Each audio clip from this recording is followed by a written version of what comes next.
네, 오늘은 하나님의 뜻에 순종하라 라는 제목으로 이렇게 말씀을 나누겠습니다. 여러분 잘 아시는 프랑스의 영웅이 한 명 있습니다. 나폴레옹 보나파르트라고 하죠. 이 나폴레옹이 내 사전에 불가능이란 말은 없다라는 말로 이제 많은 명언들을 남겼습니다. 그가 가난과 서러움 속에서 군사학교를 졸업하고 뛰어난 능력으로 프랑스의 많은 전쟁을 승리로 이끌었던 황제입니다. 30대 초반에 벌써 프랑스의 황제로 등극했던 이 나폴레옹은 그 당시 유럽의 절반을 제패하고 교육 혹은 문화, 법률 등 지금의 프랑스의 초석을 쌓은 위대한 인물이었습니다. 유럽 제패에 성공했던 나폴레옹은 기세를 몰아서 동쪽의 얼어붙은 땅 러시아를 정복하고자 합니다. 그가 출정하기 전날 한 귀족 부인에게 승리를 확신하며 자신의 계획을 설명합니다. 나폴레옹의 계획을 들은 한 부인은 이렇게 이야기합니다. 사람이 계획하지만 이루시는 분은 하나님이십니다. 라고 나폴레옹에게 말합니다. 그러자 나폴레옹은 크게 웃으면서 모든 것은 다 자신이 계획한 대로 이루어질 것이다 라고 호언장담합니다. 왜냐하면 그는 지금까지 그렇게 살아왔기 때문이죠. 하지만 몇 달 후에 나폴레옹은 러시아 원정에서 대패하고 맙니다. 이후 그의 정치 인생은 나락으로 떨어지기 시작했고요. 급기야 1814년에 황제의 자리에서 쫓겨나서 엘바 섬에서 유배 생활을 하다가 쓸쓸히 죽음을 맞게 됩니다. 인생에서 한 치 앞도 모르는 것이 우리의 사람의 모습이 아닐까 생각을 합니다. 그러나 사람은 많은 계획들을 세웁니다. 그리고 그것을 이룰 능력이 있는 것처럼 스스로 착각하는 경우가 너무나 많습니다.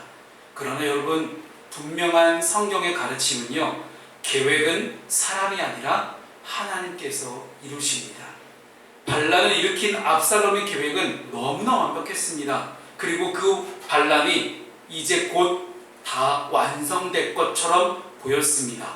이제 요단강을 건너가서 다윗을 철저하게 제압하기만 하면 이제 압살롬의 모든 반란은 끝이 납니다. 너무나 순조롭게 일이 잘 풀리는 것 같았습니다. 압살롬이 세운 계획은 결국 어떻게 되었습니까? 여러분, 사람이 세우는 계획보다 더 중요한 것은 과연 무엇이 있을까요? 오늘 본문의 말씀을 통해서 우리가 압살롬의 계획 또한 사람의 계획, 그것을 넘어서시는 온전한 하나님의 계획을 우리가 들여다보고 우리 사랑하는 모든 푸른 숲의 성도들이 다 하나님의 계획, 하나님의 뜻만을 인식하고 인정하고 순종하며 나아갈 수 있는 우리 모두가 될 수 있기를 주님 이름으로 축복합니다. 아멘. 우리 첫 번째는요, 우리가 인생을 살아갈 때 우리 인생의 승리의 요건을 반드시 알아야 된다는 것입니다. 승리의 요건, 오늘 본문의 1절과 2절 말씀을 함께 읽겠습니다. 시작. 이에 다윗이 그와 함께한 백성을 찾아가서 천부장과 백부장을 그들 위에 세우고 다윗이 그의 백성을 내보냈을 3분의 1은 요압의 회하에 3분의 1은 수아의 아들 요압의 동생 아비새의 회하에 넘기고 3분의 1은 가드 사람 이때의 회하에 넘기고 왕이 백성에게 이르되 나도 반드시 너희와 함께 나가리라 하니. 아멘. 여러분, 전쟁에 나서는 모든 군대는 다 승리를 목적으로 전쟁에 나갑니다.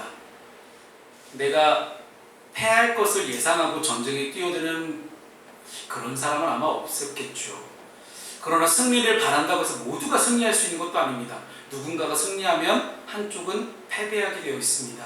승리에 대해 자신하고 확신할 수 있는 사람은 없습니다.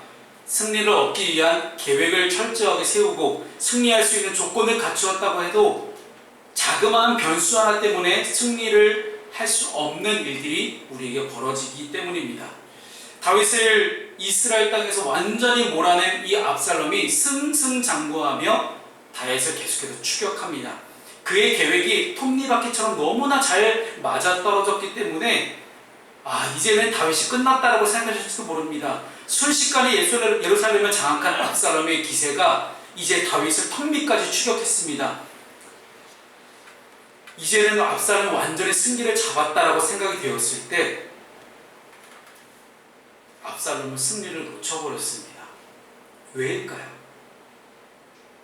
그 어떤 변수보다 가장 커다란 변수가 하나 있었으니 그 변수는 바로 하나님이셨습니다. 하나님께서 압살롬의 삶에 개입하셔서 압살롬이 승리하지 못하도록 압살롬을 제지하셨던 것입니다.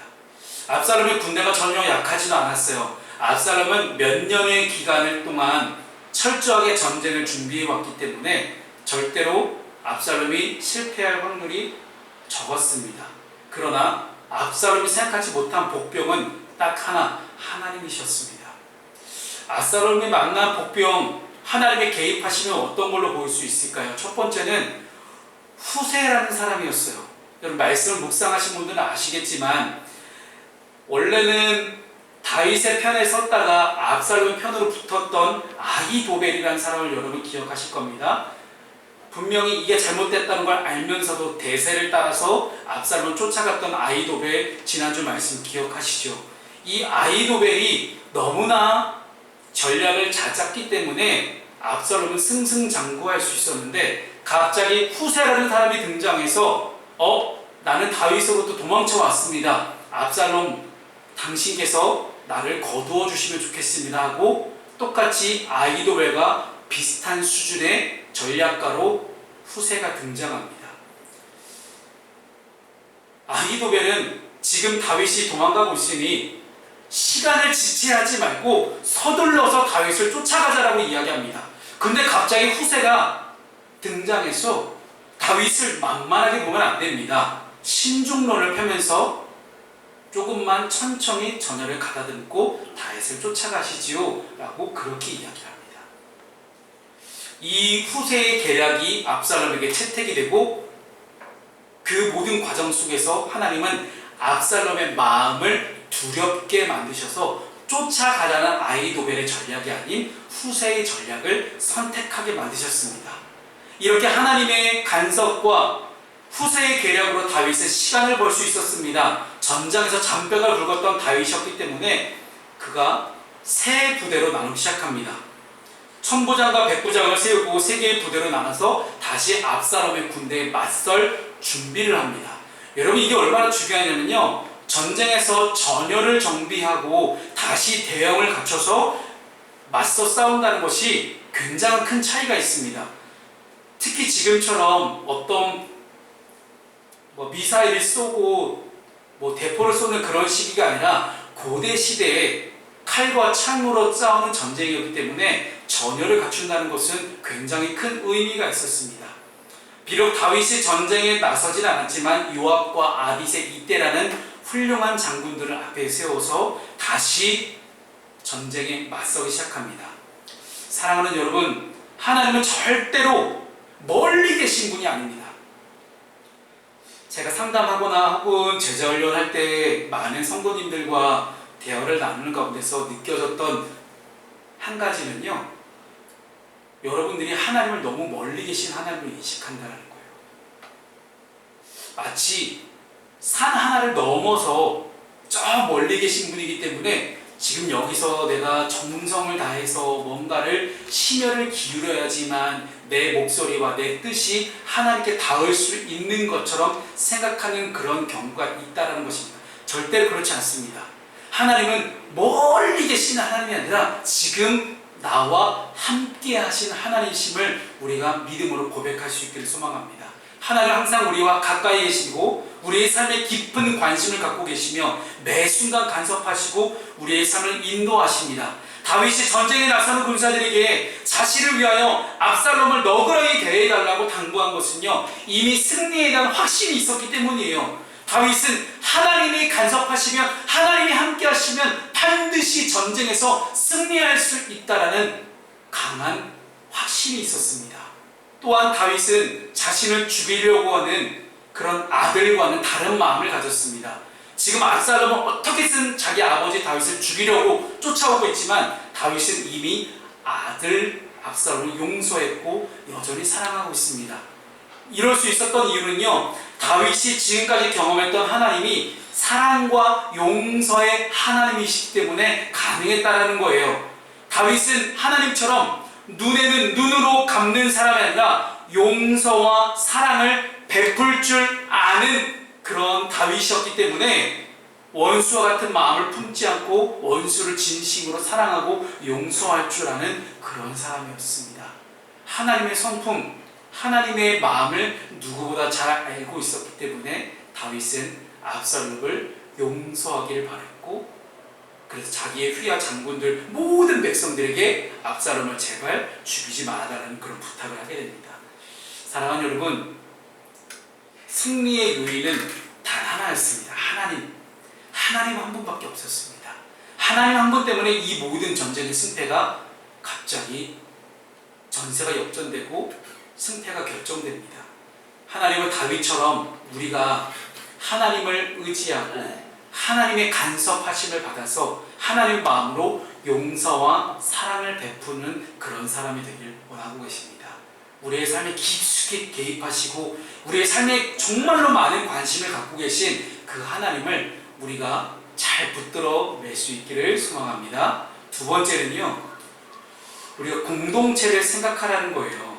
오늘 본문의 3절 말씀을 함께 읽어보겠습니다. 시작. 백성들이 이르되 왕은 나가지 마소서. 우리가 도망할지라도 그들은 우리에게 마음을 쓰지 아니할 터이요, 우리가 절반이나 죽을지라도 우리에게 마음을 쓰지 아니할 터이라. 왕은 우리 만명보다 중하시오니 왕은 성읍에 계시다가 우리를 도우심이 좋으니이다 하니라. 아멘. 이 장면에서 저는 어떤 장면이 생각이 났냐면, 다윗이 밧세바를 가늠했을 때 상황을 기억하시나요? 그 당시 이스라엘은 전쟁 중이었습니다.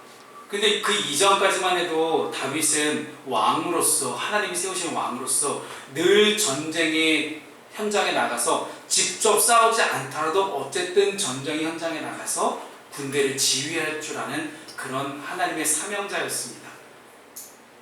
근데 군대를 지휘하는 그 사명을 그가 놓쳐버렸을 때 밧세바가 눈에 들어왔고 그 밧세바를 간음하고 그를 덮기 위해서 또 다른 자신의 부하 장수 우리아 장군을 죽이게 되는 그런 일까지 계속해서 이어집니다.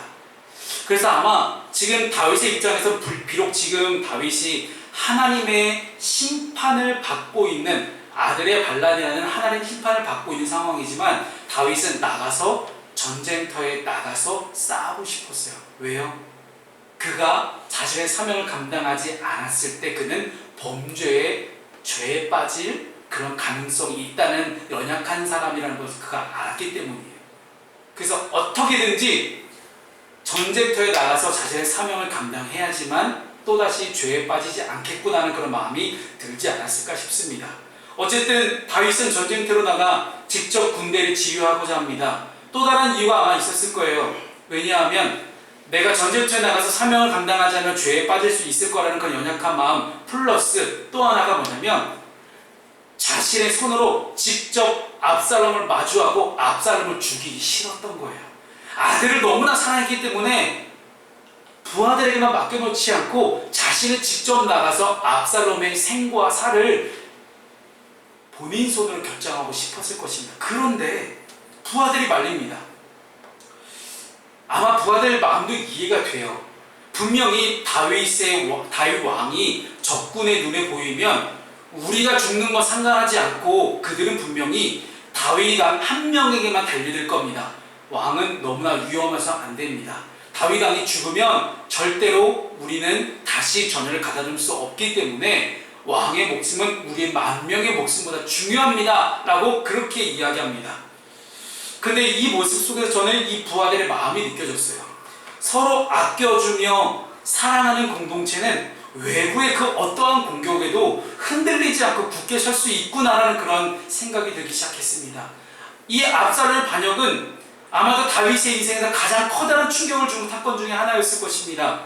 수년 동안 다윗을 죽이기 위해서, 왕자를 뺏기 위해서 압살롬은 굉장히 오랫동안 준비를 했습니다. 그런데 다윗은 그것을 마치 망각하고 있는 것처럼 모든 군대 장관들에게 젊은 압살롬을 너그러이 대해달라라고 라고 그렇게 이야기합니다. 젊은 압살롬이라고 표현했던 이 표현법이 너무 웃겨요. 젊은 압살롬.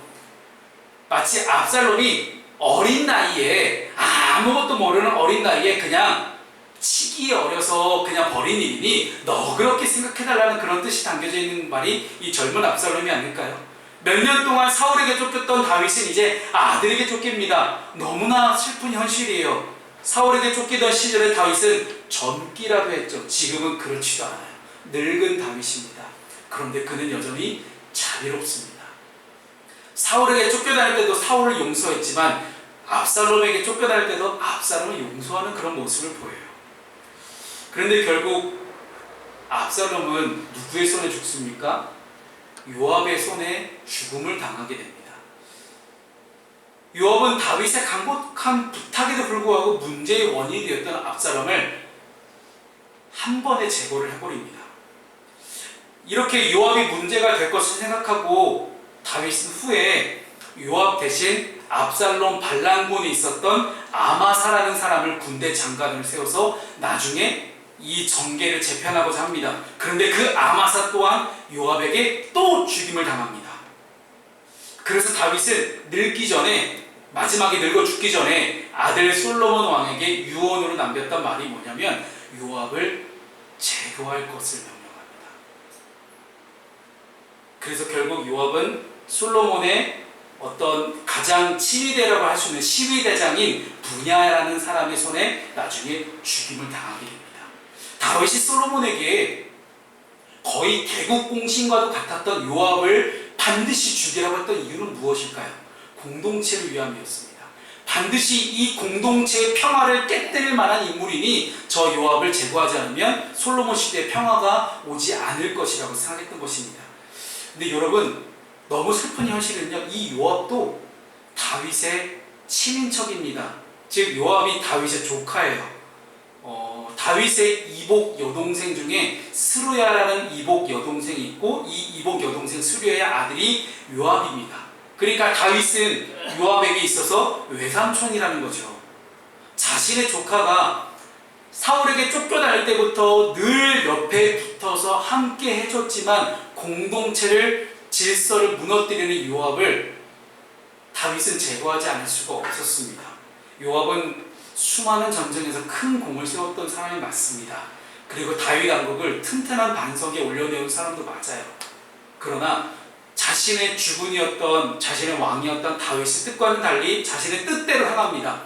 요압의 모습을 보십시오. 지금까지 요압의 인생을 보게 되면요, 늘 혈기왕성하고 전투는 정말 잘한다, 싸움은 정말 잘하지만 늘 자기의 마음에 가는 대로, 늘 자기의 뜻대로, 하나님의 뜻, 왕의 뜻 상관없습니다. 왕이 하지 말라고 해도 막 그런 짓을 막 합니다.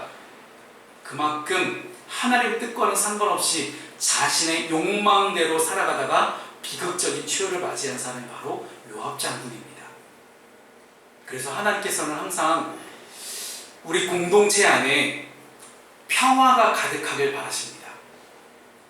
이 땅을 만드신 목적 또한 그리합니다. 다윗의 인생을 보면 항상 개인보다는 공동체를 생각할 줄 아는 그런 왕이었습니다. 아들 압살롬을 생각해서 너그러이 봐달라는 말도 가족 공동체를 위함이었고, 자신의 아들을 해쳤을 경우에 누군가가 자신의 아들을 죽이면 그 아들을 죽인 사람을 향한 미움이 커질 수도 있으니 신하들과의 관계도 생각하지 않을 수가 없었습니다. 그래서 다윗은 가족과의 관계, 부하들과의 관계, 이스라엘 전체 나라의 모든 평화 관계들을 다 생각했던, 공동체를 끔찍히 생각했던 사람이 다윗이었습니다. 사랑하는 여러분, 여러분은 가족 안에서, 또 여러분이 속해 있는 회사 안에서, 어디가 됐든지 여러분이 속한 모든 공동체 안에서 그 공동체의 질서와 평화를 지키기 위해 얼마나 많은 노력을 하고 계십니까? 나의 독단적인 행동이, 내 욕망에 따라 살았던 말과 행동이 내 가족의 질서와 평화를 깨트리지는 않는지 내 삶을 돌아볼 수 있기를 소망합니다. 요압처럼 내 뜻대로만 살아가다가 비극적인 최후를 맞이할 것이 아니라 하나님이 세우신 공동체 안에서 사랑과 평화를 실천하며 그 공동체의 질서를 잘 돈독히 쌓아갈 수 있는 우리 모든 푸른숲 가족들이 되시기를 주님의 이름으로 축복합니다. 마지막 세 번째는요, 그래서 사람의 계획보다는 하나님의 뜻을 따르라는 말씀을 여러분께 드리고 싶습니다. 오늘 본문의 8절 말씀 함께 읽습니다. 시작. 사람의 걸음은 그 땅에서 사면으로 퍼져 싸웠으므로 그날의 수풀에서 죽은 자가 칼에 죽은 자보다 많았더라. 아멘. 이 8절 말씀 제가 꼭 좀 짚고 넘어가야 되겠다는 생각이 들어서 8절 말씀을 갖고 왔는데요. 이 찰스 스펄전이라는 이 분이 영국의 설교의 왕이라고 불리는 그런 분이기도 합니다. 이 찰스 스펄전 목사님은 이렇게 이야기합니다. 목사는 모든 일에 믿음으로 주님을 꼭 이용하라고 말했습니다. 그래서 어떤 말씀을 남기시냐면 책에 있는 내용인데요. 만일 당신이 어두운 형편에 이르게 되면 빛으로 인도하시는 주님을 태양으로 사용하라. 또한 당신의 인생 항로에 갈 길을 잃어버리거든 주님을 인도자로 삼으라. 그는 당신을 인도해 주실 것이다. 주님은 당신이 구하는 바로 그것이요 장소는 모든 것이다. 모든 일이 하나님의 간섭 없이는 이루어진 것이 없다 라고 설교에서 말씀을 했습니다. 우리가 모든 일을 하나님께 기도하는 이유는 하나님의 간섭이 있기 때문입니다. 모든 일을 하나님 뜻대로 하나님의 계획 안에서만 이루어집니다. 우리의 인생의 계획, 아무리 내가 철저히 인생의 계획을 세운다 할지라도 우리가 원하고 바란 대로 이루어지지 않습니다. 다 하나님이 바라고 원하시는 대로만 우리의 인생이 이루어진다는 사실을 우리가 잊지 않았으면 좋겠습니다. 그러나 압살롬은 하나님의 뜻대로 이루어진다는 사실을 그는 믿지 못했습니다. 알지 못했습니다. 그래서 철저하게 자신의 계획만을 신뢰합니다. 완벽한 전략과 계획만이 완벽한 승리를 가져온다는 것을 그는 믿었습니다. 압살롬은 잠언 20장 24절 말씀처럼 사람의 걸음은 잠언 20장 24절 말씀처럼 사람의 걸음은 여호와로 말미암나니 사람이 어찌 자기의 길을 알 수 있으랴라는 이 중요한 말씀을 알지 못했습니다. 사람이 어떻게 자기의 길을 알 수 있겠습니까? 모든 한 걸음은 다 하나님께로부터 비롯됩니다. 제가 아까 함께 찬양하면서 여러분과 함께 나눴던 고백입니다. 가장 두려운 시간은 내일이라는 것.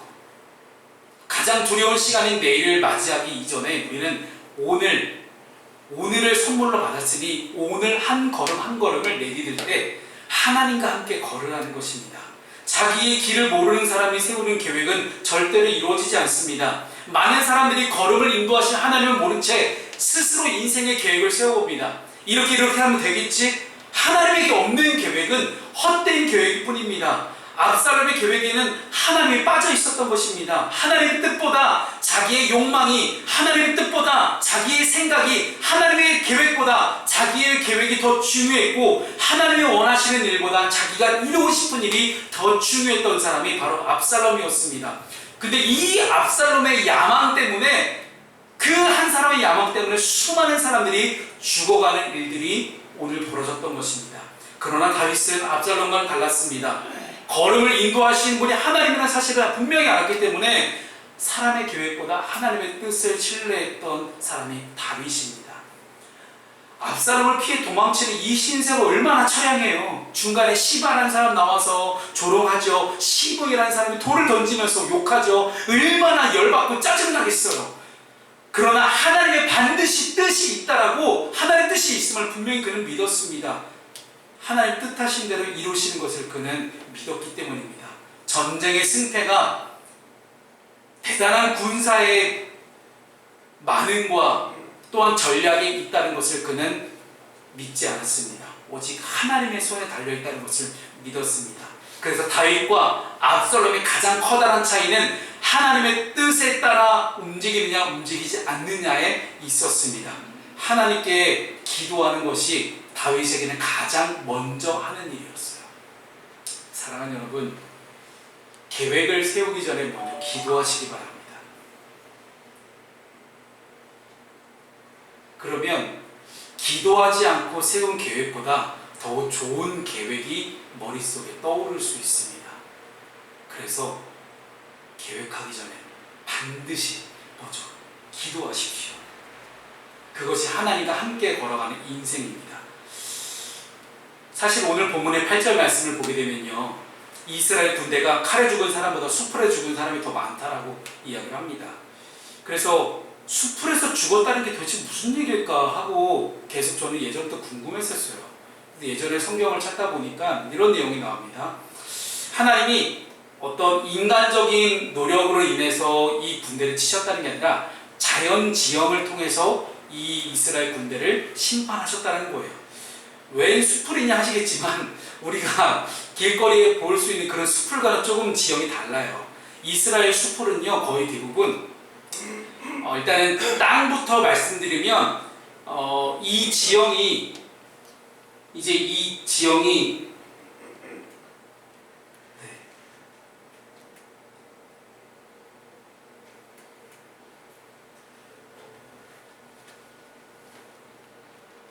그냥 하겠습니다.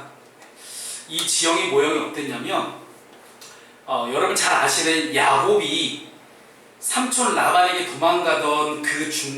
도망갔다가 다시 삼촌에서 라반에게서 도망쳐서 다시 가나안 땅으로 돌아올 때 야복강가에서 하나님과 씨름을 했던 그 장소 있죠. 그 장소가 오늘 이 장소거든요. 그래서 이 마하나임이라고 하는 이제 곳에서 지금 이 지역이 다 에브라임 지파 땅인데, 이 에브라임 수풀이라는 지형이 쉽게 말씀드리면 이제 땅은 약간 질퍽질퍽하고요. 질퍽질퍽한 그 땅에서 자라는 수풀이 가시가 많은 그런 이파리가 별로 없는 그런 지형의 특성을 갖고 있습니다. 그래서 이 지형을 간신히 빠져나와도 옆에는 요단강의 지류인 약복강이 흐르고 있고요. 약복강을 따라서 좁은 협곡이 있고 가파른 벼랑들도 있는 곳이 바로 이 지형이기 때문에 굉장히 전쟁하기 힘든 지형이에요. 근데 이 전쟁을 하기 힘든 지형적 특성이 있는데 왜 굳이 여기서 싸웠을까요? 너무 신기하지 않아요? 그 옆에 조금만 벗어나면 야복강을 건너서 또 다른 지역에 싸울 수 있는데 하나님은 이 이스라엘 군대를 그쪽으로 인도하십니다. 그리고 거기서 다윗의 군대와 압살롬의 군대가 정면을 마주치는데, 다윗의 군대에게 죽은 숫자보다 수풀에 걸려서 미처 빠져나오지 못했고 가시에 찔리고 간신히 벗어났어도 우왕좌왕하다가 좁은 협곡이나 벼랑으로 떨어져서 죽은 그 병사가 더 많았다라는 거예요. 다윗의 군대는 지금 어떻습니까? 아까 말씀드린 3명의 장군이 쫙 군대를 나눠서 착착착착 진행하는 그런 상황이에요. 그런 효율적인 공격에 압살롬의 군대가 우왕좌왕하다가 이러한 곳에 떨어지거나 빠져나오지 못해 죽었을 것이다 라고 추측해 볼 수 있습니다. 어디까지나 정확하게 성경이 설명하고 있지 않아요. 하나님의 수풀에서, 하나님 만드신 이 에브라임 수풀에서 더 많이 죽었다는 기록밖에 없지만, 실제 이 요단강 동쪽의 약복강가의 지리적 특성을 가지고 그렇게 유추해 볼 수가 있습니다. 이것은 모두 다 하나님의 간섭으로 볼 수 있습니다. 즉, 이 전쟁은 다윗과 압살롬의 전쟁이 아니라 하나님과 압살롬의 전쟁이 맞습니다. 사람이 하나님을 이길 수 없듯이 압살롬의 군대는 하나님의 군대를 이길 수 없었다는 거예요. 압살롬이 다윗의 부하들을 피해 도망가다가 상소리 나무에 머리가 걸려서 대롱대롱 매달려 있습니다. 오늘 본문에 보십시오. 말이 그냥 지나갔다고 했잖아요. 말을 타고 가다가 말은 쑥 지나고 머리만 걸려서 대롱대롱 매달려 있는 그런 상황이에요. 머리털이 다 뽑힐 수가 없는 게, 압살롬은 머리가 굵고 탐스럽고 길었다고 했잖아요. 그래서 압살롬 머리를 길었던 이유는 사람들에게 뽐내기 위해서, 그 윤기 나는 머리결을 자랑하면서 자신을 외모적으로 드러내기 위해서 외적인 것을 나타내고 싶었던 그 압살롬이 자신이 그렇게 자랑했던 머리카락 때문에 죽음을 맞는, 내가 자랑했던 것, 내가 내세우고 싶었던 것, 내가 하나님보다 더 앞세우고 싶었던 그것 때문에 한 사람의 인생이 무너지는 그런 결과들을 우리는 보게 됩니다. 이렇게 하나님은 철저하게 한 사람 한 사람의 인생에 간섭하십니다. 성도의 삶에 우연히 일어나는 일은 없습니다. 하나님은 성도의 삶을 우연이 아니라 필연으로 이끄시는 하나님이심을 우리가 믿음으로 고백할 수 있기를 소망합니다. 말씀을 정리합니다. 사람의 계획과 하나님의 뜻은 다릅니다. 사람의 계획이 완벽하고 옳게 보여도 하나님이 허락하시지 않으시면 이루어지지 않습니다. 그래서 우리 모든 사랑하는 푸른숲교회 성도들이 다 사람의 계획을 세우기 이전에 하나님의 계획을 의지할 수 있기를 바랍니다. 그래서 우리는 기도해야 됩니다. 목사가 제발 여러분 기도하십시오, 말씀 읽으십시오 해서 기도 말씀을 하는 것이 아니라 하나님의 뜻을 분명하게 알고 하나님의 뜻 안에 살아가기 위해서 우리는 기도와 말씀을 게을리하지 않아야 합니다. 하나님은 이렇게 하나님의 뜻을 믿고 신뢰하는 사람에게 그 뜻을 이루어 주십니다. 절대로 다윗이 압살롬보다 강한 사람이어서 승리한 것이 아닙니다. 다윗이 하나님을 신뢰하고 하나님의 뜻을 내 삶 가운데 이루어지기를 바라며 기도했기 때문에 그는 승리할 수 있었습니다. 우리를 향한 하나님의 선하신 뜻이 있다는 것을 분명하게 믿고 믿음으로 기도하는 우리 모든 푸른숲교회 복된 성도들이 되시기를 주님의 이름으로 축복합니다.